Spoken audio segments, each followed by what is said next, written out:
Hola, muy buen mediodía, ¿cómo estás? ¿Cómo te trata la vida? Martes, empezamos a negociar la mitad de la semana. No está tan mal tampoco, no está tan mal. Vamos remando la cuesta, sin tanto frío, con una mañana bastante agradable en la ciudad de Córdoba. No es de las más primaverales, pero bueno, se negocia, se tiene lo que se puede.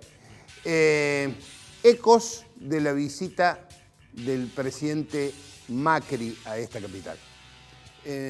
Una visita importante, en un acto importante en la Fundación Mediterránea, 13 eventos para el presidente Macri en Córdoba. Hacía mucho que no se quedaba tantas horas.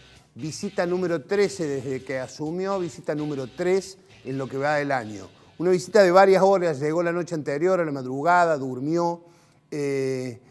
No pasa con frecuencia eso.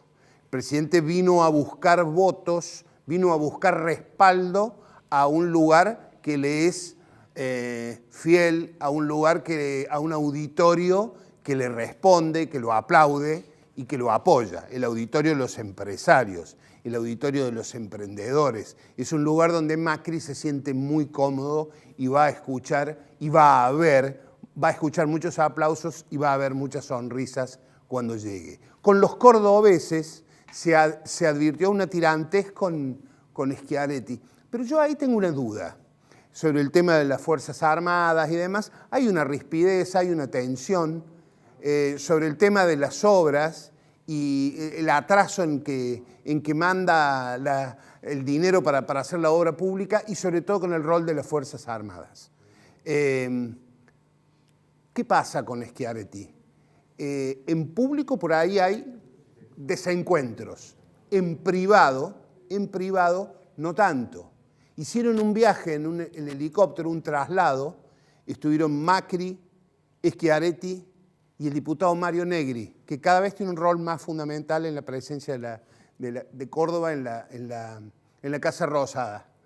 Entonces, ¿qué ocurre? ¿Qué pasó en esa reunión privada que tuvieron? Hablaron de presupuesto, le pidieron gobernabilidad y respaldo a Schiaretti. Le hacen falta 30 votos al gobierno, así le dijeron. Le pidieron el voto de los gobernadores, el voto de los diputados cordobeses, de todas las provincias peronistas.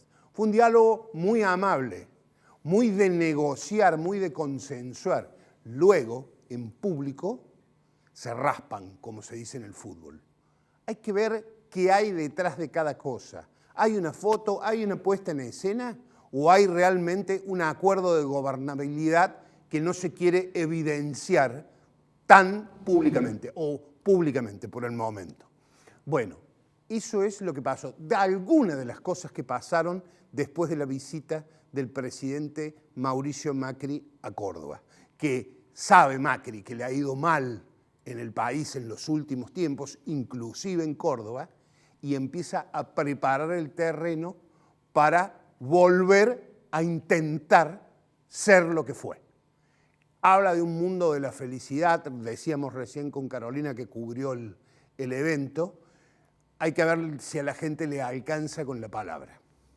Títulos, luego el programa.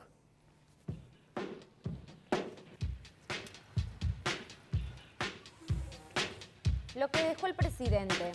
En su tercera visita oficial del año a Córdoba, Mauricio Macri ratificó el rumbo económico y planteó una nueva autocrítica sobre el gradualismo aplicado para reducir el déficit fiscal ante la caída del financiamiento externo. Además, dijo ser consciente de la tormenta en la que se encuentra el país, pero se mostró esperanzado.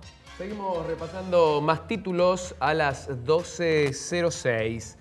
El pedido de Schiaretti. El gobernador de Córdoba asistió a la reunión de la Mesa de la Maquinaria Agrícola junto con el presidente Mauricio Macri y propuso que el saldo técnico del IVA sea de libre disponibilidad mensual. Toda la diferencia tiene que ser reintegrable, dijo el mandatario cordobés, quien sostuvo que hasta debería cambiarse la ley. Nuevo conflicto. Los vecinos que habían sido desalojados de un predio que ocuparon durante 4 años en la localidad de Estación Juárez-Selman volvieron a asentarse en otro terreno municipal para reclamar celeridad en los procesos de entrega de los lotes prometidos por el gobierno provincial, que según los vecinos serán en 8 meses. Más noticias en Jaque. Desde hoy, el gobierno publicó en el boletín oficial el decreto 703-2018 y de esa manera completó la oficialización del plan de reestructuración de las Fuerzas Armadas. La norma establece la Directiva de Política de Defensa Nacional y contempla 3 artículos para derogar 3 decretos del gobierno de Cristina Fernández de Kirchner. Se mueve. Con posiciones consensuadas avance en el Consejo Deliberante el proyecto que tiene como objetivo la paridad de género en ese ámbito. La iniciativa que contempla la igualdad del cupo en el cuerpo deliberativo municipal obtuvo medio dictamen en la Comisión de Género y fue derivada a sus pares de legislación general. Muy bien, jóvenes, buenos días. Después, los saludo después de una gran noche para este canal, para esta empresa, porque anoche Show Sport inició oficialmente sus transmisiones en HD con una fiesta, con una linda reunión. Y usted tuvo mucho que ver, joven Albarrán, porque estuvo en la producción de ese Claro, exactamente. En lo que tiene que ver con la puesta al aire de ese programa especial, me tocó estar de la parte de atrás, manejar los hilos, como quien dice, en la producción hacer general. de Anita Dalmazo, más o menos. Exacto. ¿Usó el micrófono de Anita Dalmazo? Sí. ¿Anoche? Es particular. ¿Usted la conoce Lady Gaga? Sí, claro. Esos zapatos particulares y micrófonos particulares. Anita Dalmazo igual. ¿Es cierto que el micrófono de Anita Dalmazo es como el de Ulises? Que tiene así una cruz. No, pero tiene incrustaciones de piedras preciosas. Wow. Es así particular, sí. Bueno, ya se va a venir un... Va a bajar. no va a hablar más. Para los que nos están escuchando y nos están viendo, bueno, Canal Show Sport y Canal C son canales hermanos, ¿sí? Somos canales hermanos. Funcionamos en la misma institución y muchos trabajamos en ambos, así que esto es una gran puerta para Canal Show Sport y también próximamente para Canal C. Sin duda, fue un gran evento el de anoche, una gran fiesta, y había representantes de todos los sectores sociales, sobre todo los deportistas, había muchos deportistas, había presidentes de clubes, estaba el presidente de Talleres Fassi, que hizo el doble sanguchito hizo Fassi, porque el mediodía, el mediodía fue un almuerzo que estuvo participando en la Fundación Mediterránea y allí estuvo Fassi y habló con vos, ¿no? Bueno, fue llamativo porque ayer fue el aniversario número 41 de la Fundación Mediterránea, en el que tuvo como una de las principales disertaciones la del presidente Mauricio Macri. Y por supuesto, antes de la llegada del presidente, empezaron a llegar políticos, diputados, ministros, y entre tanto político ingresó Fassi. Así que por supuesto le hicimos nota para preguntarle si aspiraba a algún cargo político. ¿Y qué le dijo? Y dijo que no, que él Lo buscó el PRO en su momento. Y seguramente es una persona que tiene muchos vínculos con Cambiemos también, pero bueno, ¿qué es lo que dijo Fassi? Que por el momento lo suyo es el fútbol, que tiene nuevos proyectos ambiciosos adentro del fútbol. Mire usted. Nos enteraremos seguramente próximamente a qué se va a dedicar hablando Fassi. del evento de ayer, le hiciste una nota al ministro de Producción, al flamante ministro de Producción. Así es. Dante Sica. Hoy tenemos un gran programa porque luego ya está en nuestros estudios el doctor Jaime Díaz Javier, titular del Tribunal Oral Federal número 1 de Córdoba, que vamos a hablar en el próximo bloque. Ahora vamos con la nota con Sica. Sica, estuvieron los ministros, estuvo Dante Sica, estuvo Oscar Aguad y también Daniel Santos. Bueno, a Dante Sica le preguntamos sobre, por supuesto, de la economía, los aportes, el rumbo que toma el presidente Mauricio Macri y también sobre las pymes, que él hace mucho hincapié en el desarrollo de las pymes en la Argentina. Gustavo Santos, el ministro de Turismo, se dice que también puede llegar a disputar algún cargo electivo el año que viene, pero me parece que está corriendo de atrás de momento. ¿Vamos a la nota con Sica? Vamos. En el último año en los últimos 2 años, ha habido un trabajo muy fuerte de apertura de mercados. Hay que pensar que Argentina tiene acuerdos comerciales solo con menos del 9% del PBI mundial. El gran desafío es lograr que para el 2023 por lo menos un 60% de acuerdos comerciales sean acuerdos comerciales con el 60% del PIB mundial. Por eso es tan importante la organización de la Unión Europea, la apertura de mercados como Japón, mejores relaciones con el resto de América Latina. Ahora, el desafío es después aprovechar esos mercados. Para eso nosotros tenemos que del Estado mejorar las reglas de juego, ser más previsibles, cambiar regulaciones, trabajar sobre marcos regulatorios que permitan ganar competitividad, y la industria tiene que adecuarse a un modelo de negocios distinto, no pensar solo en la exportación como un buffer cuando baja la demanda interna, sino mirarlo como un negocio hacia adelante. Y hoy te diría que casi todos los sectores están en condiciones de hacerlo. No es que haya un sector, seguramente hay sectores que por sus características, porque están trabajando sobre insumos naturales, como puede ser el sector agropecuario, tienen quizás un punto de partida distinto, pero en sectores hoy como calzado podría ser un exportador en nichos en todo lo que es América Latina. O sea, estamos ante ese desafío y creo que con el apoyo del gobierno y el esfuerzo y el trabajo juntamente con el sector privado, creo que esta va a ser nuestra gran oportunidad. La mayor parte de la economía argentina también está basada en las pymes. Digo, ¿es momento para emprender en la Argentina? Seguro, siempre es momento para aprender. Argentina, nosotros tenemos que ir contra una gran dificultad. Tenemos una baja tasa de natalidad de empresas. ¿Y por qué es importante? Porque las empresas nuevas son las que crean empleo y las pymes son las grandes generadoras de empleo. Segundo, tenemos que fortalecer nuestro aparato emprendedor. La cultura argentina del empresario, pero en general es una cultura muy emprendedora. Lo que pasa es que tenemos una fuerte restricción. Por un lado, un mercado de capitales muy chico que muchas veces traba e imposibilita esa dinámica de creación, y por otro lado una estructura burocrática del Estado que oprimía, ¿no? Era como que las pymes estaban apretadas entre esas dos esferas, restricciones de financiamiento y mucha burocracia que le generaban costos que de alguna manera le impedían crecer. Nuestra gran tarea, ¿cuál es? Sacamos una ley de financiamiento productivo, pero tenemos que ampliar y facilitar los instrumentos de mercado de capitales. La semana pasada ampliamos el ámbito, cambiamos la normativa de la CSGR, hoy solamente hay 14.000 pymes que utilizan el sistema de garantía recíproca. Queremos que sea un sistema inclusivo y que para el 2023 100.000 pymes puedan estar cubiertas por ese sistema. Y por otro lado, estamos trabajando fuerte en bajar la burocracia, la ley de emprendedores, la ley PYME, la desburocratización de gran parte de lo que son los trámites que puedan hacerse hoy por internet, a distancia, que no obliguen al empresario que pierda horas de su capacidad para estar yendo a presentar carpetas al sector público. Creo que ese camino de alguna manera va a ayudar a aumentar la tasa de natalidad de nuestras empresas. Bueno, muy bien. El ministro Sica llegó a ese cargo y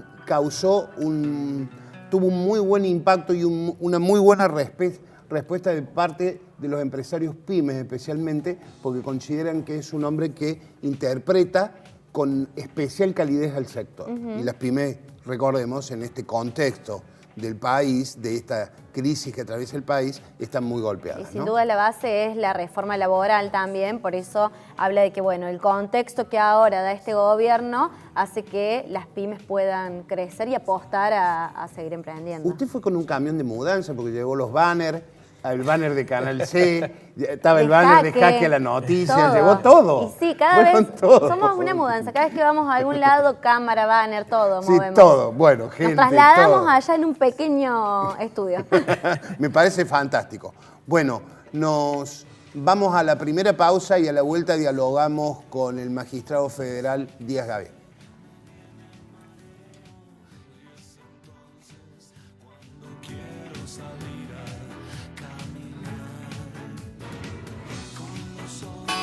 Las obras de cloacas avanzan en los barrios. Prometimos soluciones y asumimos la responsabilidad de transformar la ciudad. El cambio se nota, falta, pero seguimos. Córdoba, capital social. En el marco del programa Espacio Ciudadano, se realizó en la Sala de Comisiones Concejal Víctor Lorenzo del Consejo Deliberante la charla sobre viviendas de bajo consumo, el camino hacia una arquitectura sustentable, a cargo del arquitecto Enrique Sani, magíster en conservación y rehabilitación del patrimonio arquitectónico y especialista en patologías de la construcción. El objetivo de la charla fue aportar a esta temática de interés para el desarrollo de la ciudad y brindar conocimientos específicos sobre este tópico muy presente en la actualidad. Sani profundizó enfáticamente en aspectos relacionados a los sistemas envolventes que ayudan al control térmico e hídrico ambientales de los hogares, destacando los beneficios de la construcción de viviendas eficientes desde lo energético. El encuentro contó con gran participación del público en general e interesados, como así también de funcionarios del Consejo Deliberante y profesionales. Esta propuesta se inserta en la iniciativa del viceintendente Felipe Lavaque de brindar la infraestructura propia del Consejo Deliberante como un espacio de participación ciudadana.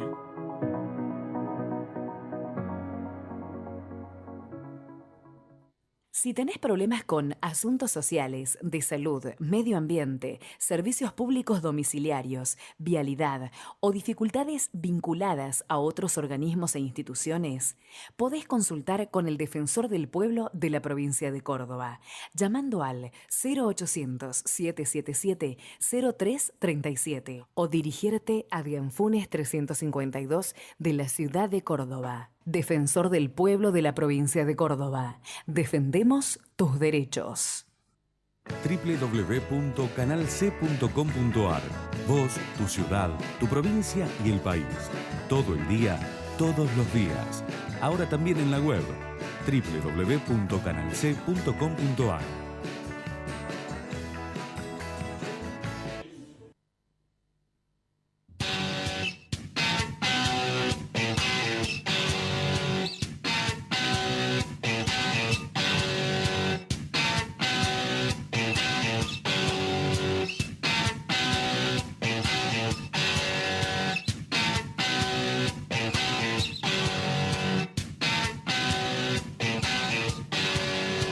Bien, hace un tiempo, un fin de semana, estaba en un restaurante con mi familia y amigos y pasó el entrevistado cerca nuestro, que también estaba con su familia.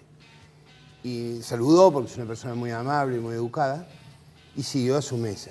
Y una de las personas que estaba en mi mesa le vio la cara conocida y me dijo, che, dice, ¿ese es el juez que condenó a Menéndez?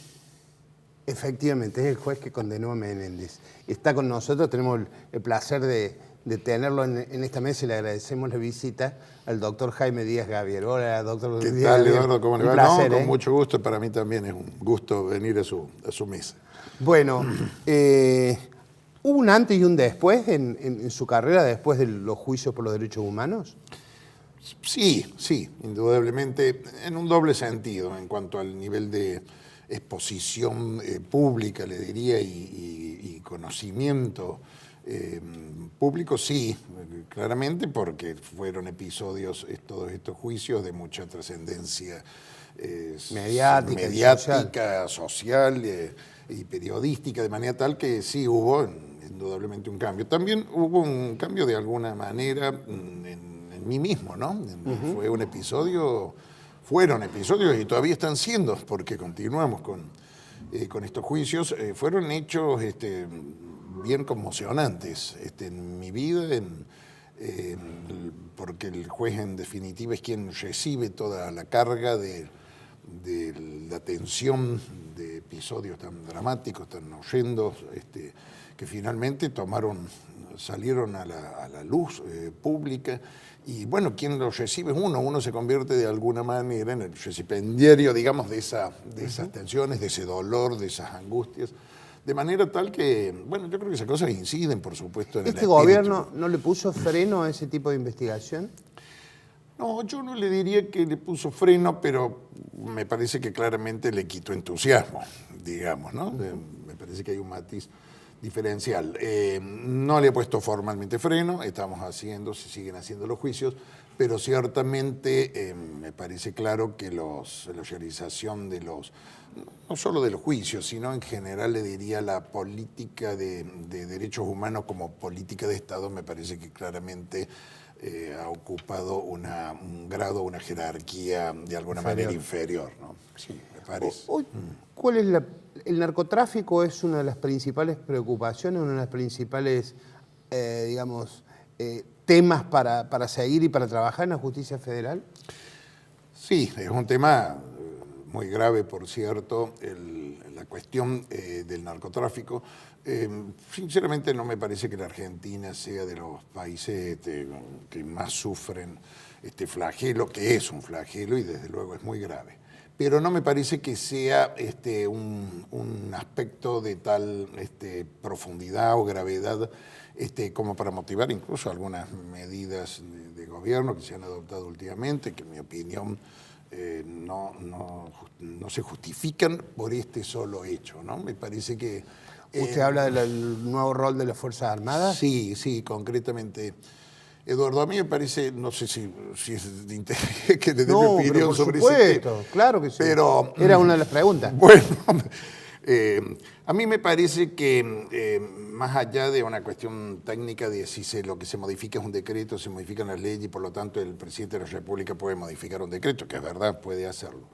Lo que me parece clarísimo es que el espíritu de las leyes, tanto de defensa nacional como de inteligencia y de seguridad interior, que la democracia argentina asentó verdaderamente como políticas de Estado y con un gran consentimiento social desde el restablecimiento de la democracia, ese espíritu claramente es contrario ese espíritu de estas leyes, digo, claramente es contrario a una vuelta de intervención de las Fuerzas Armadas en lo que claramente parece que es un propósito de intervenir en la seguridad interior y pareciera que apunta sobre todo a poder disponer de personal de gendarmería que hoy está asignado a sus funciones específicas en la frontera, poder disponerlo para tareas de eventualmente de represión interna, ¿no? ante manifestaciones de descontento popular producidos por medidas que me parece que están afectando gravemente la situación de la gente desde el punto de vista económico, social, previsional.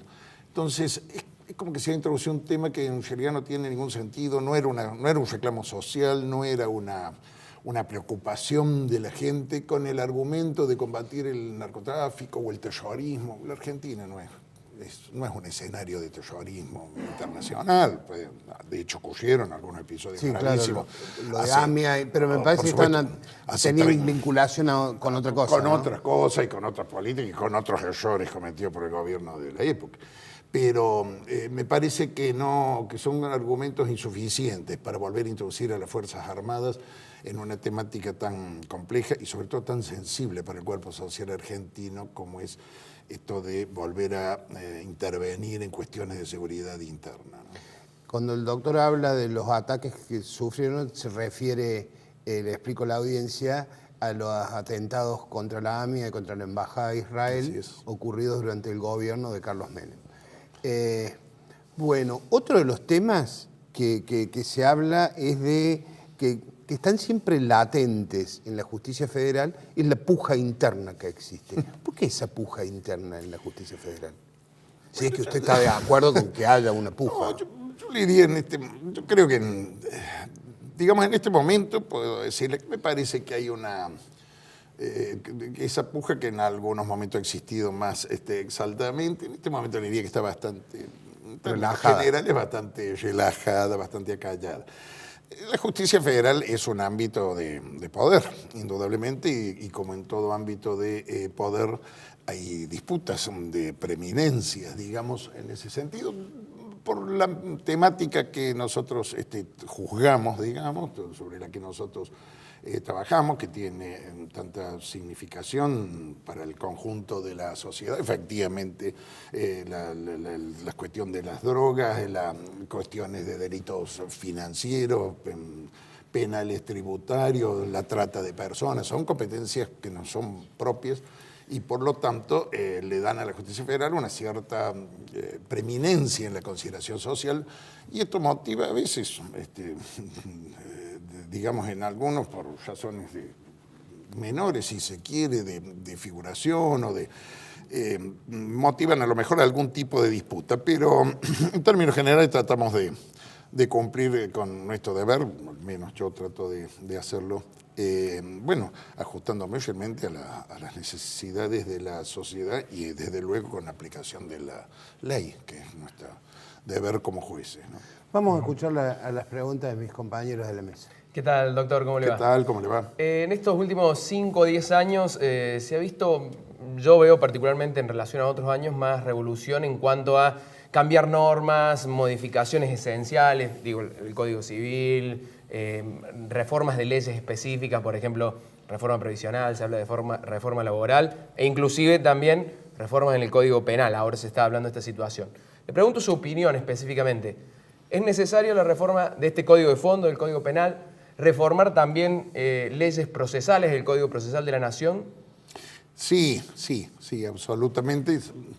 Un código es un conjunto de normas que, digamos, se piensa y se imagina y se arma para responder a la dinámica de los tiempos en que precisamente se lleva a cabo esa tarea. Entonces, los cambios y las modificaciones sociales imponen también modificación de las normas que regulan esa actividad social. El Código Penal además ha sido particularmente manoseado y vapuleado. Ustedes recordarán aquellas reformas que se hicieron con motivo de este llamado ingeniero, que al final no era ingeniero. 2003, 2004. 2004, sí. Bueno, convirtieron que Bloomberg, bueno, un episodio tremendo, raptaron y mataron a un hijo de él. Pero con este motivo se produjo una serie de reformas espasmódicas, desordenadas, de las normas penales, al punto tal que es difícil algunas normas saber qué máximo de penas tienen y cuándo se producen los tiempos mínimos, digamos, para las libertades condicionales. Indudablemente que hay que ordenar el Código Penal, darle racionalidad, unificar centenares de normas que hay que tienen penalidades previstas y ordenarlas en un solo cuerpo, normativo, digamos. Y en materia procesal pasa un poco lo mismo, sobre todo respondiendo a tendencias que se están imponiendo actualmente, que le dan un mayor valor a la tarea de los fiscales, como digamos, ir más hacia un sistema acusatorio en la que los jueces tengamos un papel más de resolución de conflictos, pero sin intervenir en las investigaciones que lo hagan los fiscales. Es la tendencia de los tiempos, no solo en la Argentina, en todos los países del mundo occidental, digamos, del que nosotros nos nutrimos, está pasando eso. Bien. Muchas veces en Córdoba estamos muy acostumbrados a hablar de lo que es el narcotráfico y también de los delitos financieros, pero se habla poco de trata. ¿Hay trata en Córdoba? Sí hay algunos episodios.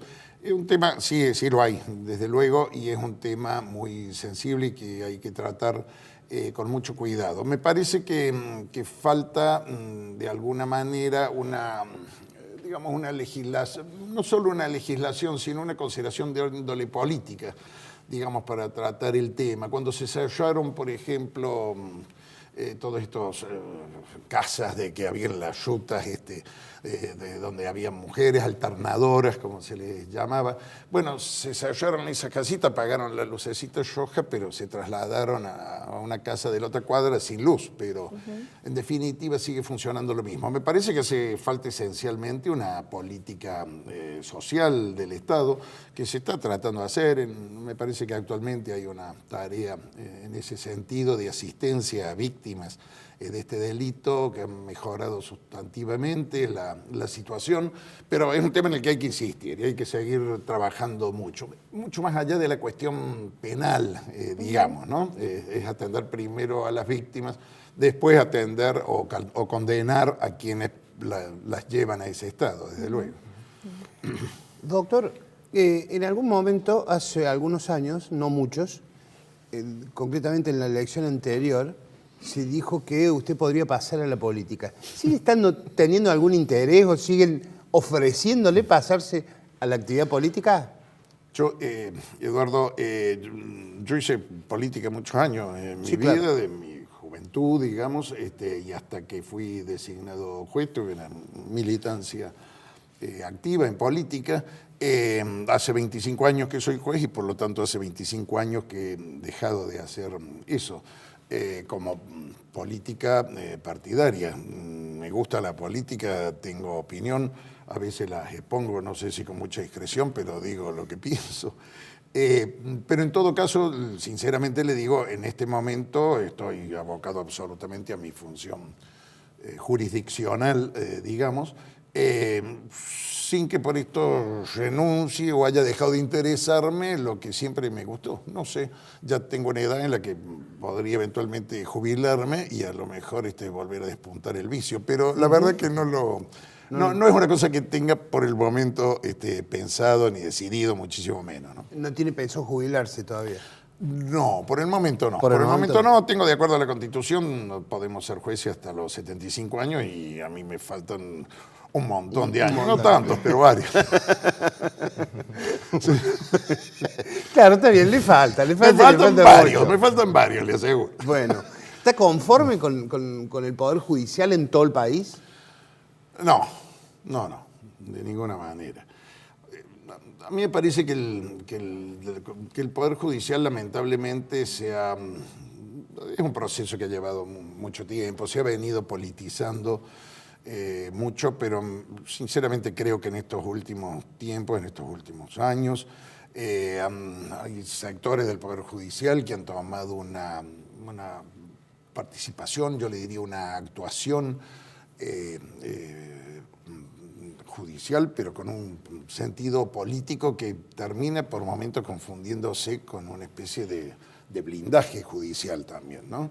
Hay algunos magistrados, sobre todo estoy pensando en Buenos Aires, desde luego, que me parece que se han puesto directamente al servicio de una concepción política y desde mi punto de vista jurídico, sinceramente creo que violentando normas de nuestro sistema penal. Entonces, yo sinceramente le digo con preocupación esos episodios. Comodoro Pi, la sede de Comodoro Pi en la capital federal del Poder Judicial de la Nación, ¿irradia un efecto negativo para la magistratura?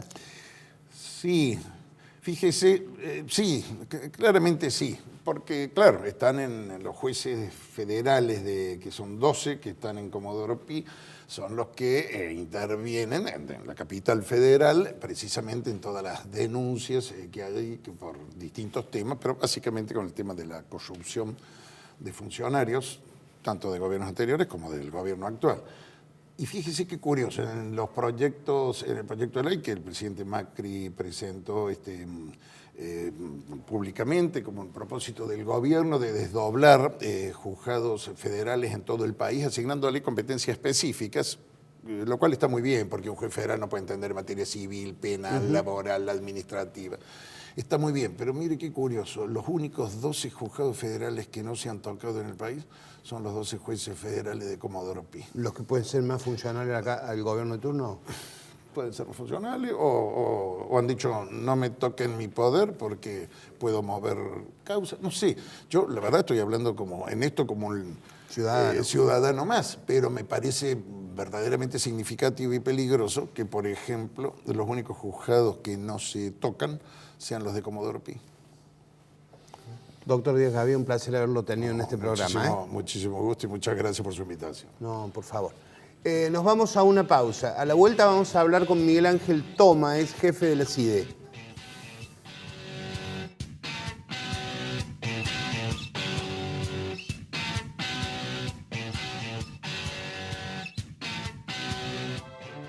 Hola, ¿te podemos interrumpir unos segundos? Solo queremos agradecerte. Gracias a vos, el Allende Cerro ahora es más grande. Crecimos. Porque incorporamos muchas mejoras, de verdad muy importantes. Y queremos que sepas que todo este crecimiento es nuestra manera de responderte. Con el corazón. Porque en estos 80 años aprendimos que responder con el corazón es lo que nos hace crecer como humanos y profesionales. Porque gracias a estar atentos a vos, nos convertimos en el lugar que queremos ser para vos. Sanatorio Allende. Desde hace 80 años, especialistas en el cuidado de tu vida. Si tenés problemas con asuntos sociales, de salud, medio ambiente, servicios públicos domiciliarios, vialidad o dificultades vinculadas a otros organismos e instituciones, podés consultar con el Defensor del Pueblo de la provincia de Córdoba, llamando al 0800-777-0337 o dirigirte a Dianfunes 352 de la ciudad de Córdoba. Defensor del Pueblo de la provincia de Córdoba. Defendemos tus derechos. En el marco del programa Espacio Ciudadano se realizó en la Sala de Comisiones Concejal Víctor Lorenzo del Consejo Deliberante la charla sobre viviendas de bajo consumo, el camino hacia una arquitectura sustentable, a cargo del arquitecto Enrique Sani, magíster en conservación y rehabilitación del patrimonio arquitectónico y especialista en patologías de la construcción. El objetivo de la charla fue aportar a esta temática de interés para el desarrollo de la ciudad y brindar conocimientos específicos sobre este tópico muy presente en la actualidad. Sani profundizó enfáticamente en aspectos relacionados a los sistemas envolventes que ayudan al control térmico e hídrico ambientales de los hogares, destacando los beneficios de la construcción de viviendas eficientes desde lo energético. El encuentro contó con gran participación del público en general e interesados, como así también de funcionarios del Consejo Deliberante y profesionales. Esta propuesta se inserta en la iniciativa del viceintendente Felipe Lavaque de brindar la infraestructura propia del Consejo Deliberante como un espacio de participación ciudadana.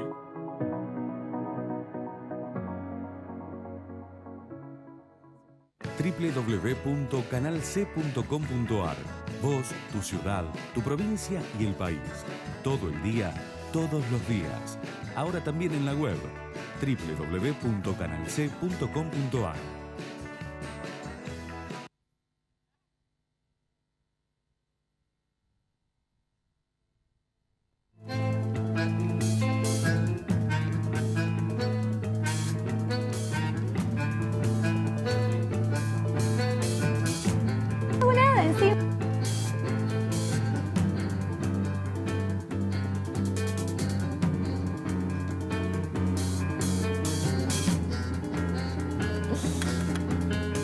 Bueno, importantes declaraciones del magistrado Jaime Díaz Gavier, el titular del Tribunal Oral Federal número 1 de Córdoba. Se manifestó claramente en contra del nuevo rol de las Fuerzas Armadas previsto por el gobierno. Para seguir ahondando en este tema, que junto con la situación económica es uno de los grandes temas de la agenda política y pública de los últimos días, vamos a dialogar con un especialista en la materia, con un hombre reconocido en todo el país, sobre todo en los estamentos políticos y económicos por su actuación, tanto en el Congreso como al frente de la CIDE en el gobierno de Carlos Menem.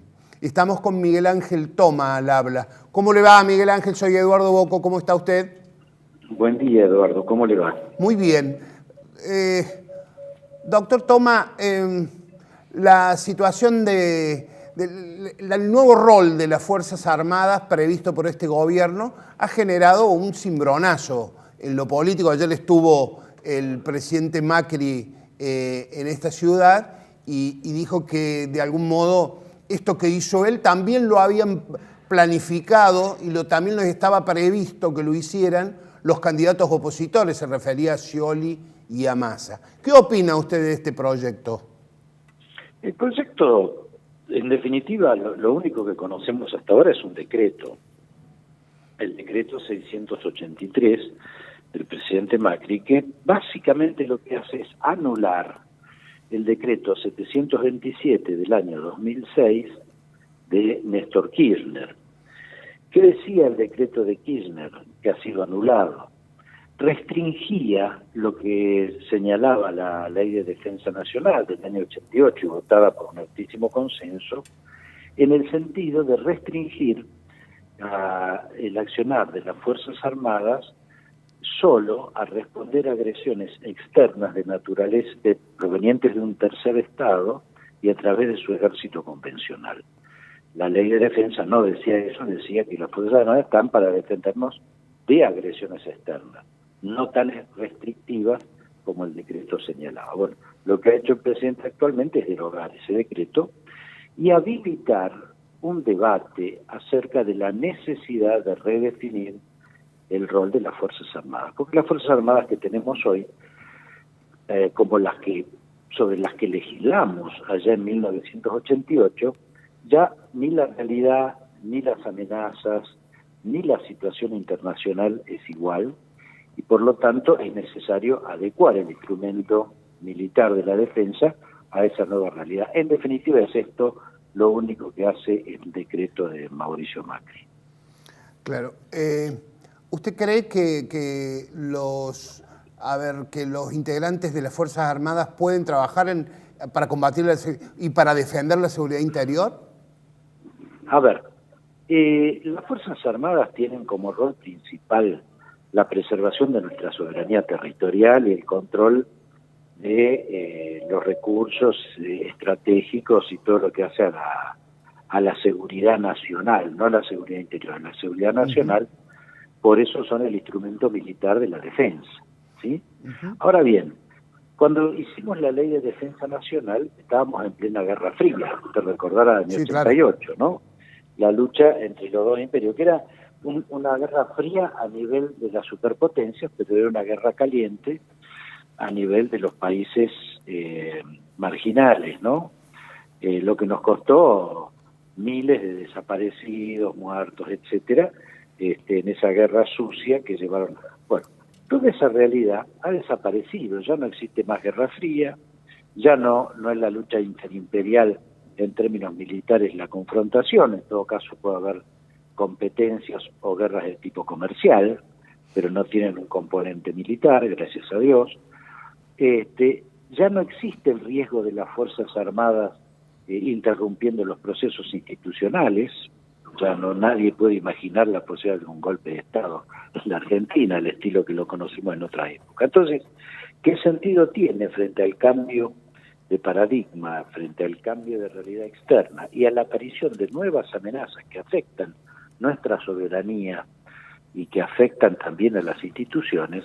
Bueno, necesariamente tenemos que rediscutir el rol de las Fuerzas Armadas para ordenarlas, capacitarlas, desplegarlas, etcétera, en función de seguir preservando la soberanía nacional, pero ahora frente a otros enemigos o frente a otras amenazas. Imagínese usted, impensable hoy una guerra con Brasil o con Chile, es un absurdo. Claro. Pero sí tenemos la agresión terrorista, sí tenemos la agresión del narcotráfico, que afecta profundamente hasta las propias instituciones, como estamos viendo en México, en Brasil, y ni que hablar en Colombia, ¿no? Claro, claro. Toma, ¿qué tal? ¿Cómo le va? Joel Albarrán le saluda. En lo que refiere a la seguridad interior específicamente, ¿cree que hoy nos autoabastecemos con las fuerzas que tenemos, ya sea las policías provinciales y gendarmería, o también sería prudente analizar esta posibilidad de que intervengan las Fuerzas Armadas? Independientemente del decreto, le pregunto. Acá el problema no es si intervienen o no, sino de qué manera intervienen. Esto es muy importante señalarlo, porque una cosa es brindar apoyo logístico, transporte, comunicaciones, sanidad, ingenieros, etcétera, a las fuerzas de seguridad. Y otra cosa es empeñar a la Fuerza Armada en un combate directo contra el narcotráfico. Son dos cosas distintas. Entonces lo que se está discutiendo no es si deben o no deben, sino de qué modo deben enfrentar esas nuevas amenazas. Y acá lo que se está planteando hasta ahora es el apoyo, no el involucramiento directo, sino poner al servicio o apoyando coordinadamente a las fuerzas de seguridad en lo que hace a su movilidad, a su comunicación, el transporte, etcétera. De eso se trata, no de ponerlas directamente a pelear en un conflicto de naturaleza armada y directa, ¿no? Obviamente la situación en la Argentina no llega a esos extremos, bajo ningún punto de vista no nos podemos comparar con México o con Brasil, como le decía recientemente. Bien, Toma, ¿qué tal? Buenos días, Carolina Biderman lo saluda. El decreto ya está emitido, pero por otra parte, la oposición y también otros dirigentes de Cambiemos dicen que esto se tiene que tratar en el Congreso. ¿Se puede tratar, se puede dar marcha atrás? A ver, el decreto ya está y deroga otro decreto. Si se quiere avanzar en modificar la ley de defensa o la ley de seguridad interior, sí, necesariamente debe hacerse un debate parlamentario, eso está fuera de toda discusión.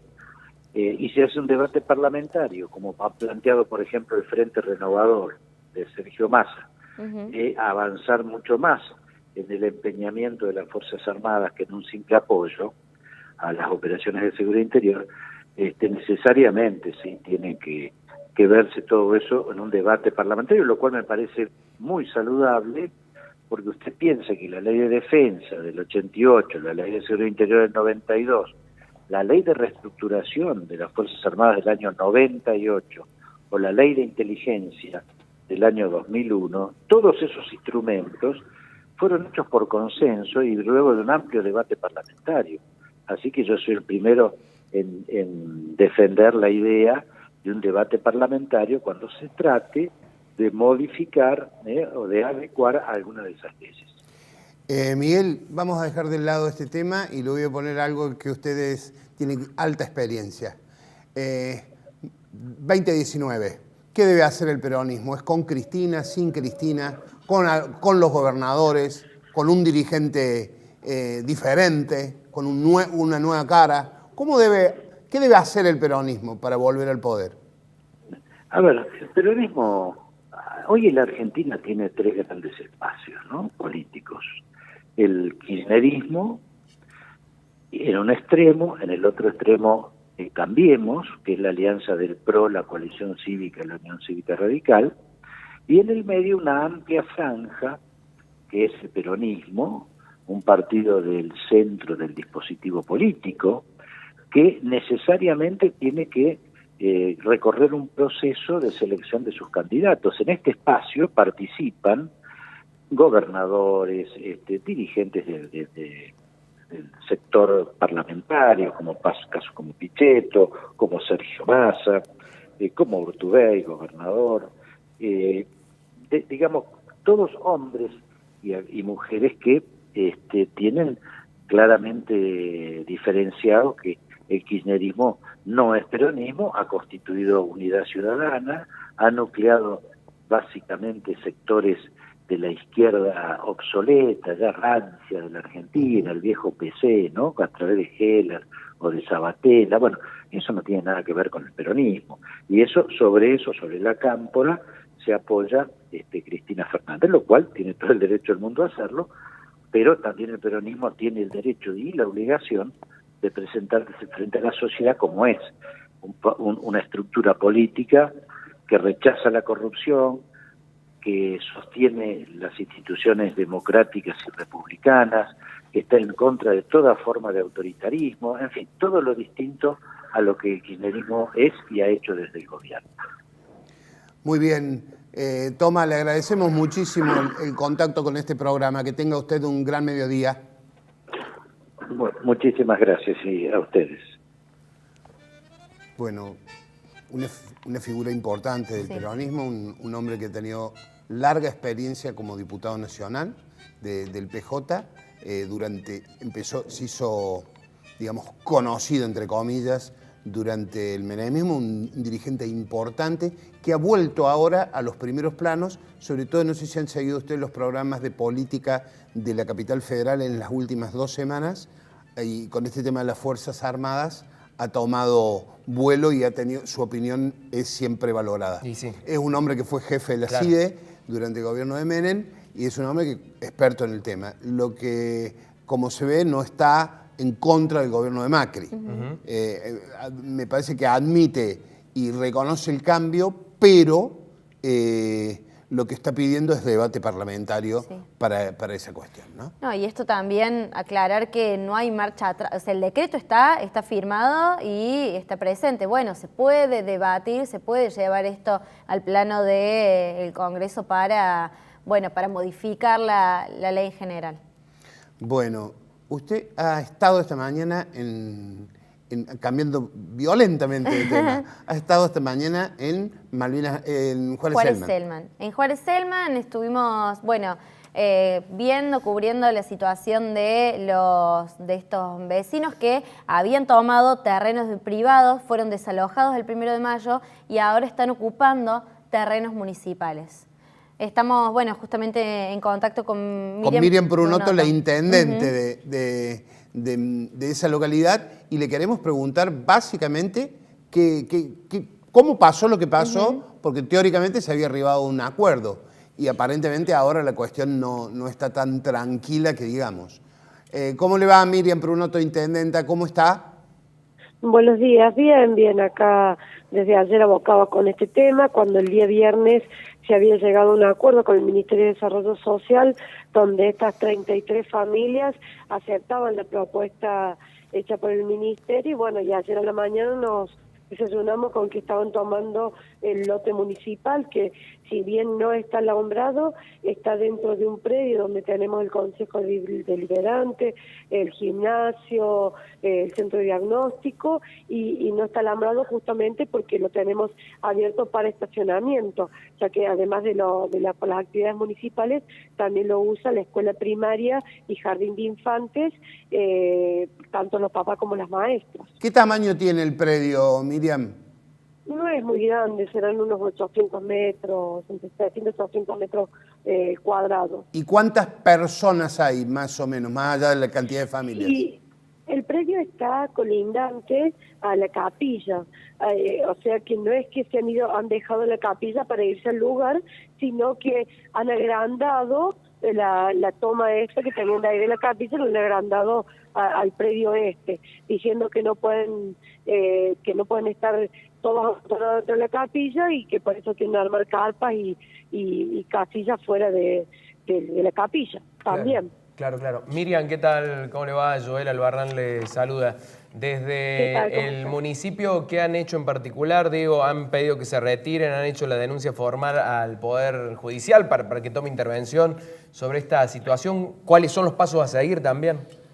Sí, justamente nosotros ayer a la tarde, con todos los papeles correspondientes, hicimos la denuncia en la Comisaría de Ciudad de los Niños, la cual fue elevada a tribunales A36, y bueno, en este momento está a cargo del fiscal Garzón, que se encuentra en el predio tratando de dialogar para llegar a un buen acuerdo, ¿no? Porque ya la orden del Tribunal Superior de Justicia, en el desalojo del día 1 de junio, decía que para dar respuesta el Ministerio y todo a estas familias, necesitábamos que no vuelvan a cometer el mismo delito. Y al tomar un predio que, por más que es municipal, tiene, o sea, no es que se pueda hacer lo que uno quiere allí, sino que tiene que estar dentro de la órbita municipal, con una planificación, con un fin adecuado para la comunidad, estarían cometiendo nuevamente el delito de usurpación. Bien, Miriam, ¿qué tal? Buenos días. Carolina Piderman te saluda.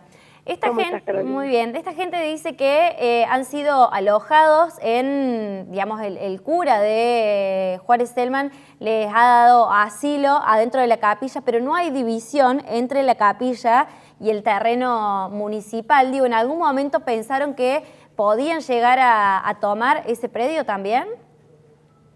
La verdad que, o sea, dentro del predio que te digo, lo que es el estacionamiento está abierto. El predio, la otra parte del predio está todo cerrado. La verdad que no sé a qué te referís justamente de que ellos dicen que van a tomar.